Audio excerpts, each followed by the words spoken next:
And so welcome back to another one, you guys. If you are new to the channel, my name is Andrew with Mercedes-Benz of Hagerstown in Hagerstown, Maryland. For more information on our inventory, please feel free to check out the link in the description box below. So today we're in the brand new 2025 Mercedes-Benz GLA 250 because this is a relatively affordable Mercedes-Benz SUV. Also, the interior quality is spot on. I can already tell you that right off the bat. So ultimately in this video, we will be testing out and going over everything about this one. So having said that, what do you guys say? Let's just go ahead and jump right into it. And as always, let's start with pricing. And so there are a couple different configurations for the 2025 GLA 250. You got the front wheel drive setup starting at $43,000 even, the 4MATIC all-wheel drive starting at $45,000 even. Then there is an exclusive trim for an additional $1,500, and then a pinnacle trim for an additional $5,150 in case you were curious about all of that. But regardless of the configuration that you go with, the power plant on the GLA 250 is going to be the same. Powering the beast is a 2-liter turbocharged 4-cylinder with a mild hybrid system, putting out 221 horsepower, 5,500 RPM, 258 pound-feet of torque, coming in at 1,800 RPM. That power being sent to front wheels or all wheels through an 8-speed dual clutch with paddle shifters, which of course you guys know we will be testing out here in a little bit. 0 to 60 time approximately 6.8 seconds for the front wheel drive, but then 6.6 seconds for the all-wheel drive, so slightly quicker there. With MPG numbers coming in at 26 in the city, 34 on the highway for the front wheel drive, 24 city, 32 then on the highway for the all-wheel drive, taking premium unleaded fuel. But said that before we do any kind of fun paddle shifter or acceleration test here in the GLA, I do want to mention to you guys the drive modes. So there's a dynamic button. It stands for dynamic select, that is located kind of in the just behind the cup holders, we'll put it that way. Drive modes are going to include comfort, eco, sport, individual, and off-road, adjusting things like the shift points, the throttle response, the steering sensitivity, the eco start stop system, and if you were to put it in that off-road mode, you can actually get a 50-50 torque split, so a little better added traction there. And with the individual mode, there's actually an option to do a full manual shift mode by using the paddle shifter, so that's pretty stinking cool as well. I love that. So now that we got all of that out of the way, what do you guys say? Let's go ahead and find a straightaway. Let's put the paddle shifters and acceleration here to the test. I want to see how quickly the paddle shifters are going to react for us here, and let's of course see how quickly we can get our new GLA 250 here up to speed. All right, we are set up here in sport driving mode in 3, 2, 1, go. Holy cow. All right, couple things. One, paddle shifters are instantaneous, as expected with the dual clutch transmission, quite honestly. But yeah, loving the paddle shifters. They definitely serve their purpose. Having said that, they are a matte black plastic, so I wouldn't mind it if they upgraded kind of the quality of the paddle shifters, but they are still lightning quick, instantaneous paddle shifters, so plenty of fun there. And you can also actually use them for engine braking if it's snowing out, rather than hitting the brakes or sliding off the road. Just do a little bit of downshifting using the paddle shifter, so they're good for that reason too. It prevents you from sliding off the road, but love the paddle shifters. Acceleration was plenty quick as well. One of the best parts about that acceleration is traditionally with turbocharged 4-cylinder engines, there's somewhat of some kind of turbo lag at the beginning, a little bit of a delay. But because of the mild hybrid system, it was instantaneous. So there wasn't any sort of delay whatsoever with this turbocharged 4-cylinder because of that mild hybrid system. Instantaneous acceleration, most definitely not gonna have any issues emerging onto the highway. Mercedes-Benz crushed it with the acceleration and the paddle shifters here on the GLA 250. But anyhow, to go along with that acceleration, as always, braking, of course, is equally important. And so up front, you will find 12.6-inch ventilated front discs. In the back, 11.6-inch solid rear discs. As far as that 6E0 stopping distance goes, that comes in at 120 feet, which quite honestly, that's plenty respectable on paper. Let's just go ahead and hit the brakes since there's no one behind us. Love it, love it. Firm side of things, definitely on the firm side of things. It's not a loosey-goosey kind of braking feel that you traditionally do find in SUVs. Mercedes-Benz yet again crushing it on the performance aspect of the GLA 250 here. So acceleration great, braking great. Now let's go ahead and touch on suspension and handling. Up front, you're going to get an independent McPherson strut front suspension. In the back, independent 4-link rear suspension, front and rear stabilizer bars. As far as ride quality goes, it has been 100% perfectly fine in my short little test drive here today. Definitely absorbing the road at perfection's perfectly fine, so don't have any issues there. As far as steering feel goes, let me actually put it back in sport driving mode here. Oh my gosh, I love it. Still crushing it. It's weighted on the heavier side of things, at least in that sport driving mode, so it instantly points you in the direction that you want to go. If you don't want that heavy steering feel, there is comfort driving mode, there's eco, there's all those other driving modes, so that definitely does loosen it up a little bit. But even in comfort, it feels great. It's not a super loosey-goosey steering feel like you quite often find in SUVs, so well done there. As far as cabin noise goes, we're going 48 miles per hour right now. Very little wind noise, very little road noise as well. It's pretty windy actually today. Getting a little bit of engine noise, but to me that's a good thing. I love engine noise, but it's been brilliant. So excellent and very serene cabin here in the GLA. Once again, crushing it.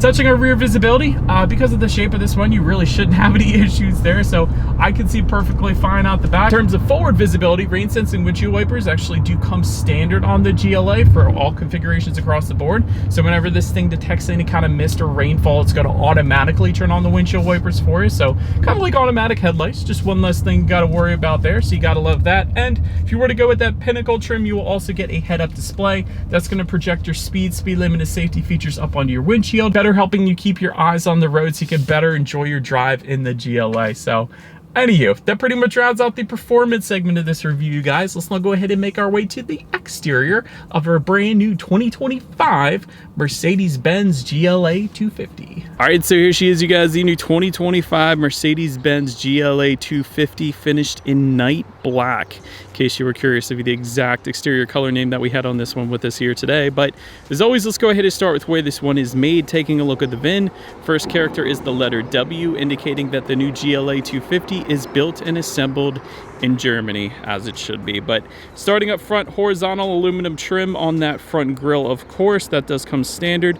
Diamond block front grille, though, you can still get that. That's with the AMG Night package. That package goes for $3,150. That gives you the whole AMG kind of appearance, I guess you could say, if you were interested in that. But illuminated star is available for $450 if you wanted that option. As far as the lower front bumper trim, you're either going to get chrome or gloss black, depending upon the configuration that you go with, or depending upon if you get that AMG package or not. That's going to give you the gloss black, basically. But then to the sides, LED headlights with LED daytime running lights do come standard. You get the automatic feature with that, along with automatic high beams. So if you have your high beams on at night and it senses a vehicle coming in the opposite direction, it's going to automatically dim them back to low beams. Then when that vehicle is gone, it's going to automatically bounce it back up to high beams for you there. So definitely very nice there. But I wanted to mention with the Pinnacle trim, you do get active LED headlights. So if you're going around a bend at night, these headlights are going to swivel based on the direction of your steering angle, better help illuminating what is around that bend, so you're less likely to hit a deer or a Sasquatch or an alien or whatever the case. But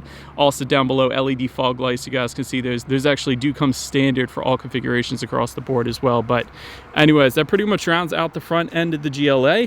Let's now go ahead and swing around to the side. All right, and so now since we are around to the side of this one, aluminum roof rails do come standard across the board. Chrome window surrounds also coming standard on this one, along with rear privacy glass. Chrome accents found on the door handles as well as on the side skirts down below. You guys can see that. However, on the side skirts, those chrome accents are going to be swapped out for gloss black. Again, if you go with the AMG package, that is. Taking a look at the side mirrors, they are body colored power adjustable side mirrors. They will be heated with LED integrated turn signals then as well. Then taking a look down at the wheel setup, the standard setup is going to be 18-inch twin 5-spoke alloys, but there of course are plenty of different wheel configurations ranging from 18-inch, 19-inch, and 20-inch wheel designs available, so you can really personalize the GLA and make it your own. So that's pretty cool. But anyways, that pretty much rounds out the side profile. So now go ahead and swing around to the back. All right, so but now since we are around to the back of this one, first thing I want to mention is if you look all the way to the top on the roof there is no shark fin antenna. Very clean look here on Mercedes. Really any Mercedes has been doing that lately, so that's pretty cool. Just below that, you got a rear spoiler with an integrated brake light. Just below that, rear window wiper. Of course, LED taillights coming standard across the board. They are super bright. You guys can see that. Rear diffuser with the AMG package. I can't show that to you guys because obviously we don't have that AMG package with us here today, but as far as the exhaust outlets go, I will say it kind of makes it look like there are dual exhaust outlets integrated into the rear bumper with chrome tips. However, the real exhaust outlets are actually tucked away. Nothing is coming out of those inserts into the rear bumper, unfortunately, but nonetheless, it is dual exhaust outlets, so I do believe you guys know what we have to do next here. As always, here is that exhaust clip.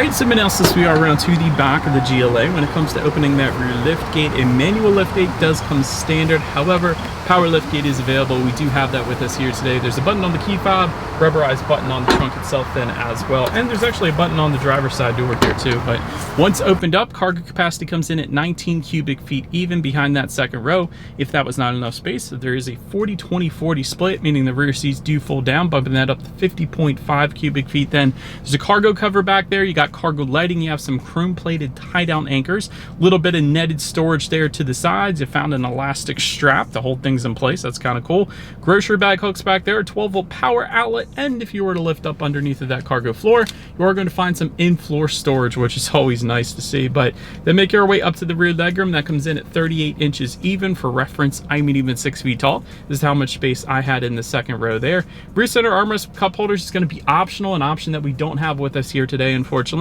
Rear ventilation though does come standard. You got a little bit of storage underneath of that rear ventilation.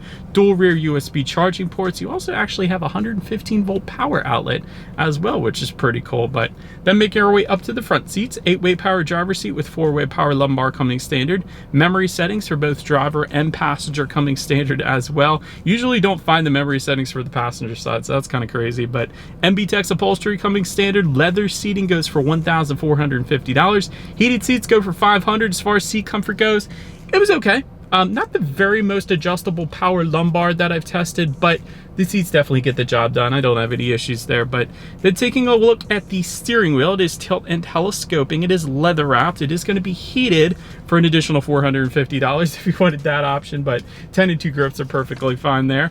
Now let's go ahead and make our way to the startup. Let me start by showing you guys the key. Essentially, all of your buttons are located on one side of the key here. Got lock, unlock, and the button to pop the rear lift gate there, but it is all keyless entry with a push button start. So all I'm going to do here is simply put my foot on the brake and press that engine start button located just to the left of those center air vents there. And so once started up, gauges are always phenomenal in any Mercedes. You get a 10.25-inch digital gauge cluster. There's a little home button though on the left side of the steering wheel. If you press that, you get all kinds of different loadouts, like understated. I kept that on for most of my drive. There's sport, there's classic, there's an off-road kind of loadout as well. Completely changes the colors, completely changes the whole gauge cluster up there. So I think Mercedes does gauges better than anybody else, probably, because these loadouts are just absolutely phenomenal. You can really customize it to make it look really however you want. Of course, you got outside temperature, you got a digital speedometer, how many miles you have left until you hit empty, and all the rest of the basics, but gauges look absolutely amazing. So now let's go ahead and make our way to overall interior quality. Let me start with the optional panorama roof that goes for $1,500.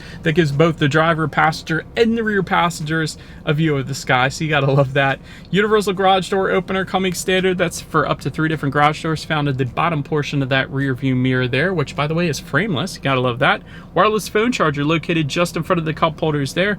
Dual zone climate control coming standard as well, along with one of my favorite parts about this car, 64 colors of ambient lighting. That's why I wanted to kind of park in the shade, so I can at least show that to you guys a little bit. It is so freakishly bright, and I'm sure it's going to be even brighter if it were to actually be nighttime, but it looks dang good. Mercedes does ambient lighting better than any other manufacturer. I always say that, but aluminum trim, if you wanted that, goes for $175. Wood trim goes for $325. The standard setup is this Mercedes-Benz star logo kind of trim that's found on the door as well as just above the passenger side glove box. That looks plenty fine as well, so I don't have any issues there, but a lot of contrast stitching, a lot of soft touch material. I like the standard silver finish kind of on the grab handle on the doors. That looks good as well. Touching on everything up front here, again, that wireless phone charger. Just behind that, you have a 12-volt power outlet, USB charging port, a couple cup holders, a little bit of rubberized storage, and within the center armrest, it's a decent amount of space. It's pretty deep in there, and you got a couple more USB charging ports in there. So overall, interior quality, like I said, is absolutely amazing. One of the cool parts about this interior lighting too is it's a fade on and fade off effect. So you hit the light and it just slowly fades on and off. So another really cool little feature that Mercedes-Benz does here in the GLA. I like all the gloss black finishes found just below the infotainment screen as well. So wonderful, wonderful job here in terms of interior quality here. But now let's go ahead and take a look at the infotainment screen, because this is dang good as well. So you're going to get a 10.3-inch infotainment screen, Bluetooth and audio streaming coming standard, wireless, Android Auto, Apple CarPlay also standard. You can check out your fuel information at any given time if you wanted to do that. There's some off-road statistics up there as well. There's of course driving information. You can check out your ambient lighting settings up there. And there's also the famous "Hey Mercedes" functionality. Hello, I'm Mercedes, your voice assistant. Would you like to know more about what I can do for you? Turn on the radio. She did it. So yeah, that system works absolutely amazing as well. It's a lot simpler than doing the touchscreen, quite honestly. Just talk to it, so kind of cool. Of course, you can check out your radio information up there as well, since I mentioned it. So when it comes to the sound system, there is one of them that comes standard, but then there's an optional sound system as well. So 6 speakers does come standard in this thing, but there is an optional 12-speaker Burmester surround sound system with 590 watts and a 9-channel digital amplifier. Let me see if we have that with us here today. We don't. So we got the 6-speaker sound system. So let's go ahead and turn that on. Let's see what we got playing today, and let's test out the clarity of this one.